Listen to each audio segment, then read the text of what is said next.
fa mitondra fanampiana ho an'ireo mpianatra ny banque BFV indrindra tsy azo iodivirana intsony ny fampiasana ireny banque ireny amin'izao fotoana izao. Tetsy amin'ny SK no nitanterahina izany tamin'ity androany ity Lovera-Manantsoa Christian Rakotondramanga.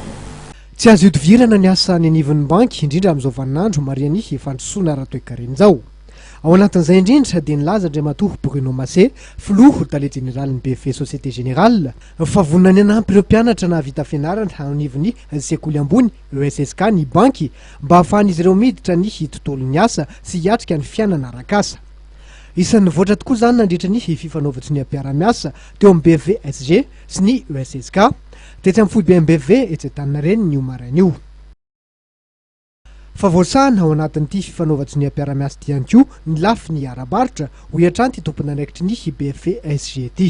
Nitsindrian'Andriamatoa Bruno Massé araka izany fa tanjon'ny banky ny hanomezana tolotra maro samihafa azon'ireo mpianatra tompontsoa ary ahafahan'izy ireo mamita ny fianarany amin'ny mpilaminana. Etsy andanin'izany mihoatra noho ny tolotra omen'ny banky izao fiara-miasa izao satria misahana ihany koa ny sehampampianarana.